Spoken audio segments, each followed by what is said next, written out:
Kalau hanya untuk hidup, kamu tidak perlu kerja 12 jam sehari. Apalagi kalau kerja di luar kota, mau pulang ke rumah aja harus minta izin, itu pun setahun sekali dan belum tentu disetujui. Itulah yang saya katakan kepada anak saya yang pertama, kalau hanya untuk hidup, kita nggak perlu kerja dari pagi sampai malam. Karena saya mengalami itu, istri saya mengalami itu, dan hampir semua kita mengalami yang seperti itu. Nah, kenapa saya bicara seperti itu? Pada saat itu saya belum slow living ya. Saya masih bekerja sangat keras dan saya pada saat itu sudah mulai meragukan apakah cara saya benar dalam menjalankan hidup. Nah, barulah kata-kata itu keluar ya. Jadi, kalau hanya untuk hidup, kita nggak terlalu perlu kerja keras sebenarnya. Ini juga berhubungan dengan komentar-komentar, pertanyaan-pertanyaan di video saya yang terakhir itu. Bagaimana dengan anak muda? Apakah mereka perlu slow living? Bukankah mereka harus mengejar cita-citanya, mencari uang? Ya, juga bagi orang tua jadi dilematis. Orang tua pengen hidup seperti ini, tapi bagaimana dengan anak-anaknya? Apakah anak-anaknya juga harus diajarkan yang seperti ini? Untuk itu saya bikinkan video ini, tapi sulit sekali menjelaskannya. Jadi saya tarik dulu ke belakang pada saat awal saya mulai berbisnis, sampai kepada slow living, kemudian bagaimana dengan anak-anak saya, jadi apa mereka ya, apakah mereka juga slow living, atau masuk ke dunia kerja seperti kebanyakan orang. Oke, saya mulai dengan diri saya sendiri. Saya kuliah di Jakarta, waktu itu tahun 90, saya kuliah di bidang IT, kemudian saya bekerja, awalnya tidak di bidang IT, sebelum tamat ya, saya kuliah dan juga bekerja. Jadi bekerja di semester 3 itu udah mulai bekerja. Tentu kerjanya mulai dari nol ya, mulai dari ngantar barang, ngantar dokumen, ke sana sini naik motor gitu ya. Nah kemudian saya pindah kerja ke perusahaan Jepang di bidang tekstil.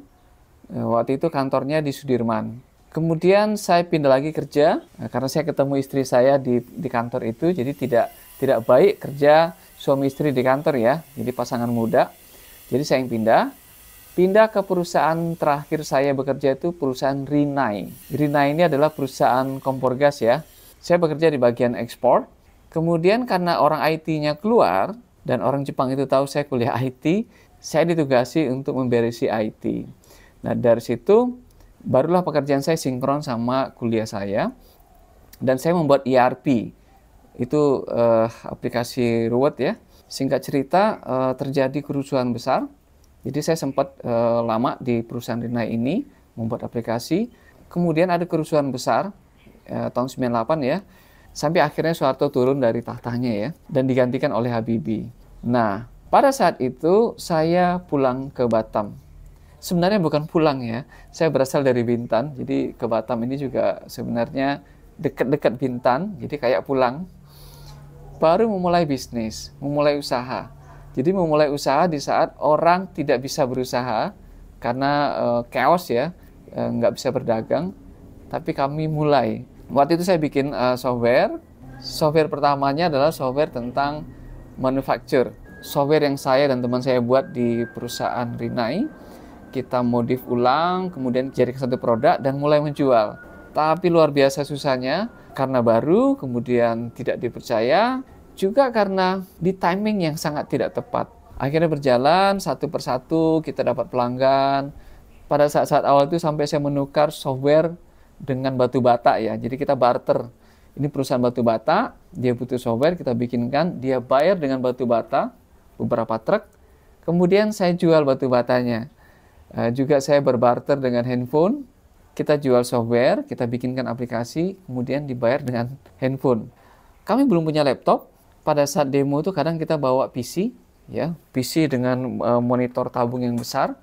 Kita bawa tuh. Jadi kalau ada yang minta demo, saya bawa keyboard, bawa CPU dan bawa monitor. Kita letakkan di meeting room-nya. Jadi pelanggan pun agak miring kepalanya lihat, loh, kok kayak gini gitu ya. Nah, jadi kita mulai dari yang sangat-sangat sederhana. Pada saat itu kita nggak tahu malu, kita hajar aja. Satu demi satu pelanggan kita dapati, tapi kerjanya kayak orang gila. Kita biasanya bangun siang, karena kerjanya sampai malam. Jadi jam 10-an itu kita coding, kita siapkan proposal, apa kebutuhan pelanggan, kemudian malamnya kita coding gitu ya, terus muter itu. Nah, pada saat itu saya sudah punya satu anak, masih kecil sekali. Jadi saya luar biasa sibuk siang dan malam. Nah, it's okay, masih muda dan asik-asik saja. Kalau udah lewat kita bisa bilang itu asik, tapi pada saat itu pasti sesuatu yang sangat stres ya. Nah, akhirnya kami berkembang. Karyawan makin banyak, produknya makin banyak, customer tambah banyak. Setelah menjadi besar, apakah menjadi tidak sibuk? Tidak juga. Justru tambah sibuk, stresnya berubah. Karena begitu kita menjadi besar, stresnya adalah mencari uang bagaimana membayar karyawan, juga mengatur karyawan keluar dan masuk, dan segala macam hal ya, banyak sekali hal-hal itu. Nah, pada saat itulah saya mengatakan pada anak saya, kalau buat hidup saja mestinya nggak susah-susah amat. Saya mencontohkannya kepada dia, misalnya dia bekerja di Jakarta. Saya di Batam, misalnya dia ke Jakarta gitu ya. Nah, ketika dia kerja di Jakarta, mungkin gajinya oke gitu ya. Pada saat itu saya kasih contoh 5 juta ya, karena 5 juta itu cukup besar waktu itu. Nah, 5 juta, kalau kita hidup di Jakarta, itu hanya bisa untuk bayar kos, makan, beli peralatan, ya, baju dan segala macam, habis. Padahal untuk mencari 5 juta, itu bisa dengan cara yang lain. Misalnya kita jual buah, mungkin kita bikin kue. Dengan kebebasan waktu yang lebih banyak, kita juga bisa menghasilkan uang 5 juta. Nah, kalau contoh sekarang mungkin di level 7 juta, 10 juta, itu tetap bisa kita cari dengan cara tidak menghabiskan waktu kita dari jam 7 sampai jam 7 malam, atau dari jam 5 pagi sampai jam 7 malam, seperti kebanyakan di pabrik ya. Jadi saya sudah mengajarkan dia bahwa hidup itu yang paling penting sebenarnya adalah kebebasan waktu. Karena waktu tidak bisa terulang kembali. Saya bilang, kamu nggak boleh seperti papi dan mamimu yang kerja sepanjang waktu dan akhirnya hanya tersisa sedikit waktu untuk rileks, untuk bersama kamu, bersama adik-adikmu, dan menikmati hidup. Tapi pada saat itu saya belum slow living. Hanya saya sudah mulai tahu bahwa kebebasan waktu itu penting banget. Nah, akhirnya karena dia tidak terlalu suka belajar, dia hanya bisa matematik, bukan pintar sekali di matematik ya, tapi bisa matematik, cukup oke. Maka saya mulai memberikan dia masukan untuk tidak kuliah. Jadi anak pertama saya itu tidak kuliah. Saya titipkan dia ke teman saya di YEA, Young Entrepreneur Academy, dan itu bagus sekali. Dan dia mulai saya kenalkan dengan mencari uang dengan cara lain, berbisnis, bukan bekerja sama orang lain. Kenapa saya arahkan dia ke bisnis? Karena pada saat kecil saya melihat dia mulai berdagang ya. Dia pintar berdagang, ada bakat-bakat dagang yang saya bisa deteksi dari awal.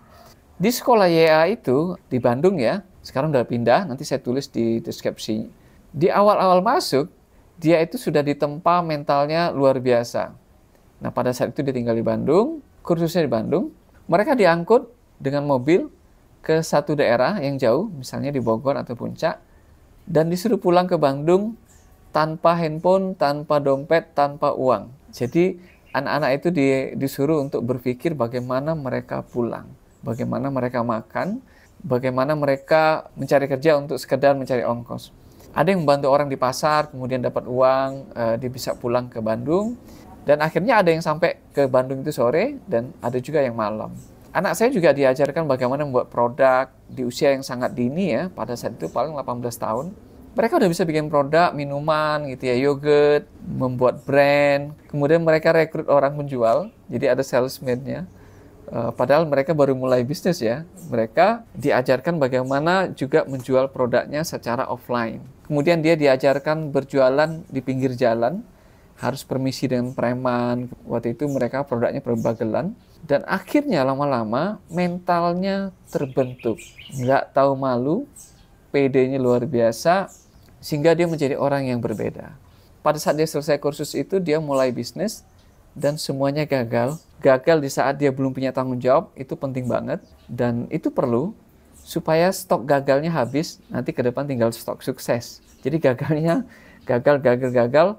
itu malah bagus ya. Bersama teman-temannya dibikin kalau nggak salah selai ya.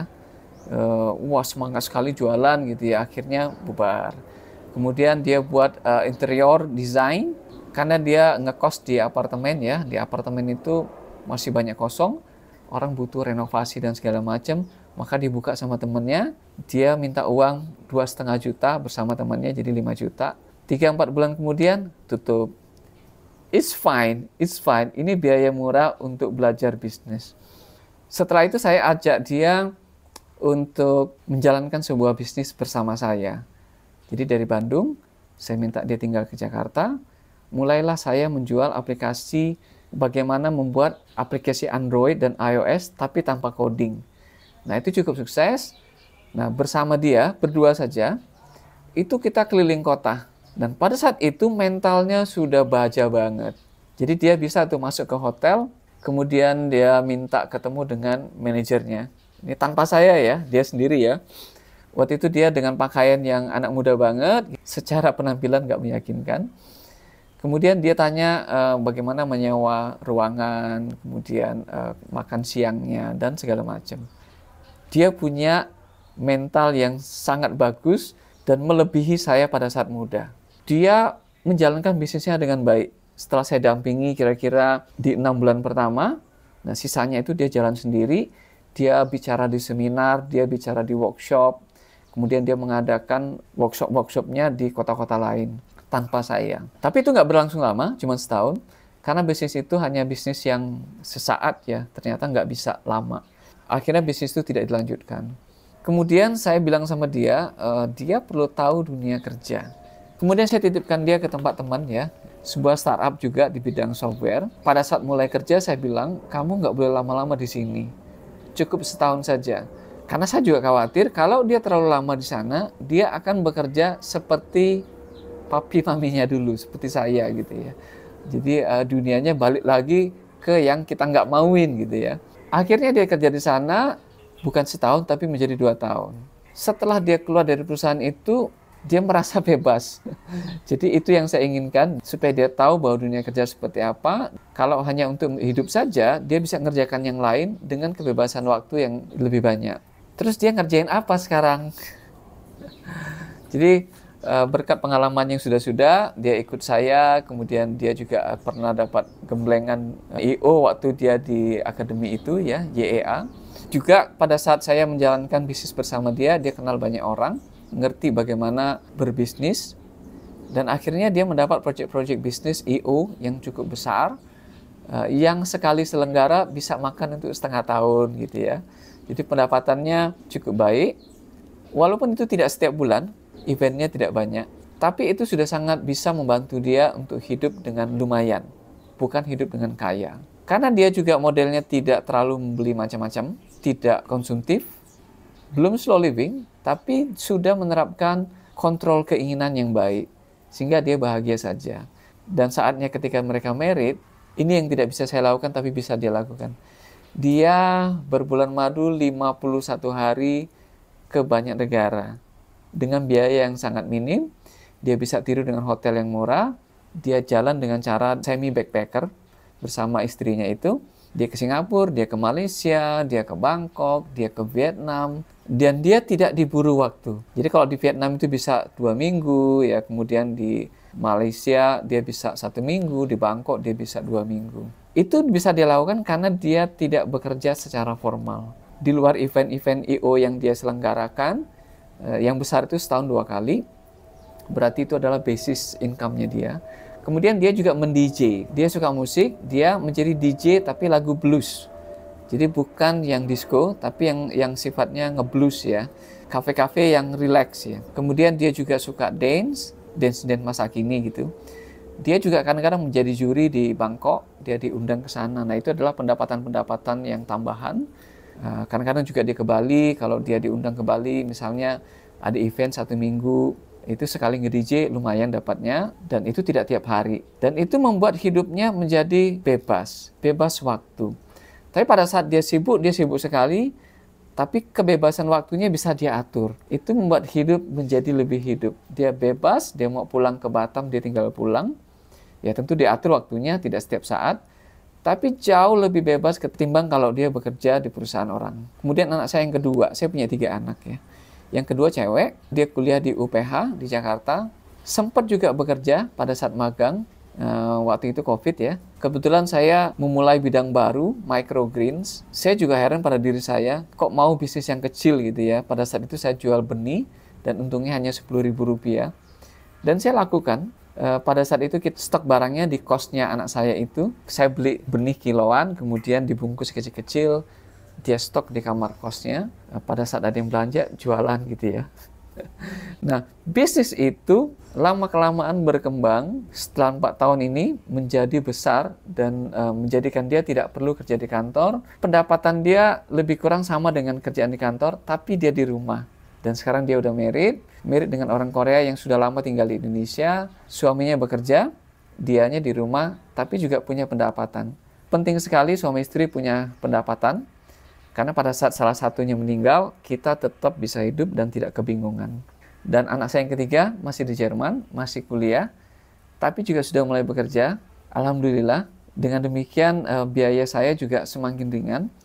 Di Jerman itu luar biasa ya. Kalau kita kerja 2 jam ini bayarannya bisa untuk makan 1 minggu. Sekarang ini belum tamat, masih ada sedikit mata kuliah, tapi dia bekerja 2 hari dalam seminggu.